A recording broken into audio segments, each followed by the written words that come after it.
ನಾವು ಧ್ಯಾನಕ್ಕೆ ಕೂತ್ಕೊಂಡಾಗ ಮಲಗಿದೆಯೋ, ನಿದ್ದೆ ಆಗ್ತಾ ಇದೆಯೋ, ಇಲ್ಲ ಧ್ಯಾನ ಆಗ್ತಿದೆಯೋ ಅನ್ನೋ ಒಂದು ಆ ಅನುಮಾನ ಪ್ರತಿಯೊಬ್ಬರಿಗಿರುತ್ತೆ, ಸರ್ವೇ ಸಾಮಾನ್ಯ.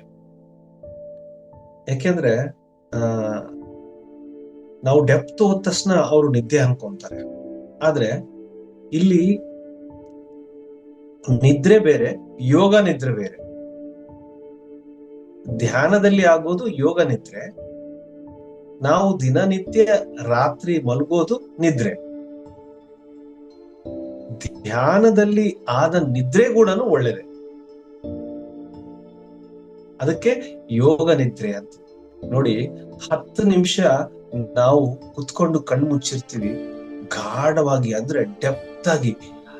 ನಮಗೆ ಅದು ಅನ್ಅವೇರ್ನೆಸ್, ಅಂದ್ರೆ ಆ ಒಂದು ಕಾನ್ಶಿಯಸ್ ಇರಲ್ಲ, ಅನ್ಕಾನ್ಶಿಯಸ್ ಆಗಿರ್ತೀವಿ. ಆದ್ರೂ ಕೂಡ ನಾವು ಅದನ್ನ ನಿದ್ದೆ ಅನ್ನಕ್ಕೆ ಆಗೋಲ್ಲ. ಅದು ಯೋಗ ನಿದ್ರೆ. ಯಾಕೆ? ಧ್ಯಾನದ ಮುಖಾಂತರ ನಾವು ಅದರ ಆಳತೆಯಲ್ಲಿ ಹೋಗಿದ್ದೀವಿ. ಆಳತೆಯಲ್ಲಿ ಹೋದಾಗ ಅದು ನಿದ್ರೆ ಆಗೋದಿಲ್ಲ. ಪ್ಲಸ್ ಇನ್ನೊಂದೇನಂದ್ರೆ, ನಾವು ನಿದ್ರೆ ಮಾಡಿದಾಗ ಯಾರಾದ್ರೂ ಎಬ್ಸಿದಾಗ ಏನಾಗುತ್ತೆ, ನಮ್ಮಲ್ಲಿ ಒಂಥರ ಸುಸ್ತು ಅನ್ಸುತ್ತೆ. ಆದ್ರೆ ಧ್ಯಾನಕ್ಕೆ ಕೂತ್ಕೊಂಡಾಗ ಯಾರಾದ್ರೂ ಎಬ್ಸಿದ್ರೆ ಕಣ್ಣು ತೆಗೆದ ತಕ್ಷಣ ಅಷ್ಟೇ ಫ್ರೆಶ್ ಇರ್ತೀವಿ. ಎಷ್ಟು ಫ್ರೆಶ್ ಇರ್ತೀವಿ ಅಂದ್ರೆ, ಅಬ್ಬಾ ಈಗ ಏನಾದ್ರೂ ಕೆಲಸ ಕೊಡ್ಲಿ ಅಪ್ಪ, ನಾನು ಮಾಡ್ಬಿಡೋಣ ಅಷ್ಟು ಲೆವೆಲ್ಗೆ ಫ್ರೆಶ್ ಆಗಿರ್ತೀವಿ.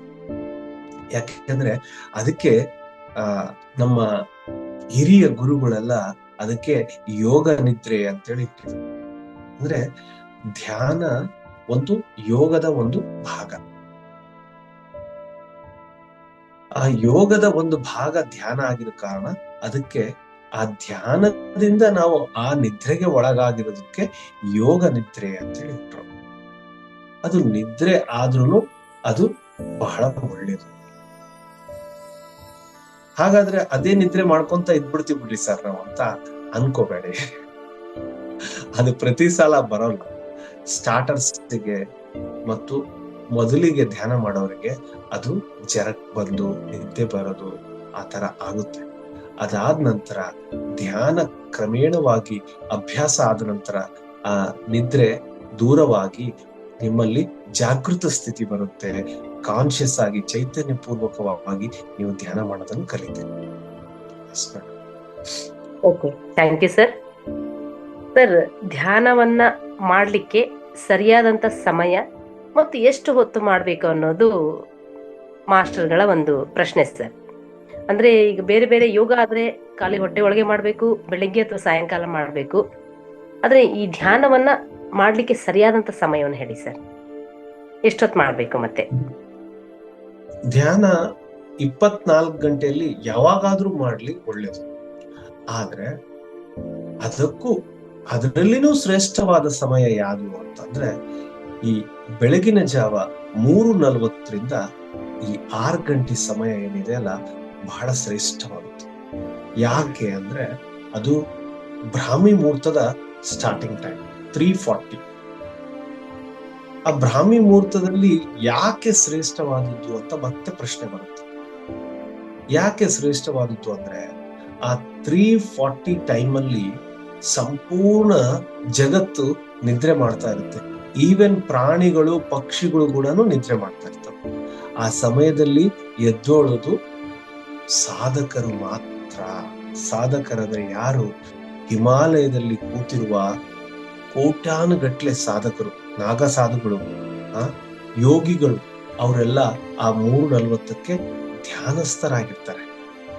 ಧ್ಯಾನ ಮಾಡುವ ಸಮಯ. ಆ ಸಮಯದಲ್ಲಿ ನಮಗೆ ಒಂದು ಹೈ ಫ್ರೀಕ್ವೆನ್ಸಿ ವೈಬ್ರೇಷನ್ ಇರುತ್ತೆ. ಆ ಫ್ರೀಕ್ವೆನ್ಸಿಯಲ್ಲಿ ನಾವು ಧ್ಯಾನಕ್ಕೆ ಕೂತ್ಕೊಂಡಾಗ ಇಮ್ಮಿಡಿಯೇಟ್ ಆಗಿ ಥಾಟ್ಲೆಸ್ ಸ್ಟೇಟ್ ಹೋಗ್ಬಿಡ್ತೀವಿ. ಅದಕ್ಕೆ ಅದು ಸೂಕ್ತವಾದ ಸಮಯ 3:40 ಅರ್ಲಿ ಮಾರ್ನಿಂಗ್. 3:40 AM ಇಂದ 6 AM ಗೆ ಬಹಳ ಒಳ್ಳೆ ಸಮಯ. ಇನ್ನೊಂದು ಏನಂದ್ರೆ, ಆ ಸಮಯದಲ್ಲಿ ನಾವು ಧ್ಯಾನ ಮಾಡಬೇಕಾದ್ರೆ ನಮಗೆ ಯಾವುದೇ ರೀತಿ ಥಾಟ್ಸ್ ಬರಲ್ಲ. ಯಾಕೆಂದ್ರೆ ಬೆಳಗಿನ ಗೊಂದಲ ಇನ್ನ ಶುರು ಆಗಿರಲ್ಲ. ಒಂದು ಸಲ ಮನೆ ಕೆಲಸ, ಹಾಲ್ ಬಂತು, ಕಾಫಿ ಮಾಡು, ಇನ್ನೊಂದ್ ಮಾಡು, ಬ್ರಷ್ ಮಾಡು, ಬೆಳಗ್ಗೆ ಎಲ್ಲ ಕೆಲಸಗಳು ಸ್ಟಾರ್ಟ್ ಆದ ನಂತರ ನಮ್ಮ ಮೈಂಡ್ ಏನಾಗುತ್ತೆ, ಡೈವರ್ಟ್ ಆಗೋದಕ್ಕೆ ಸ್ಟಾರ್ಟ್ ಆಗುತ್ತೆ.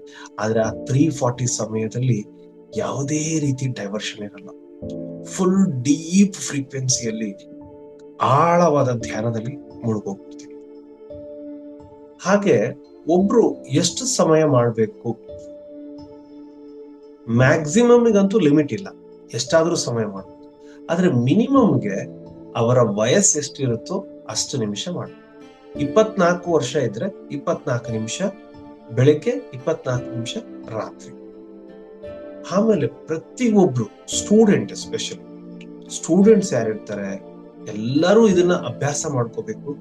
ರಾತ್ರಿ ಮಲಗೋಬೇಕಾದ್ರೆ 10 ನಿಮಿಷ ಆಗ್ಲಿ, 15 ನಿಮಿಷ ಆಗ್ಲಿ, 20 ನಿಮಿಷ ಆಗ್ಲಿ ಧ್ಯಾನ ಮಾಡ್ತಾ ಮಾಡ್ತಾ ಮಲಗ್ರಿ.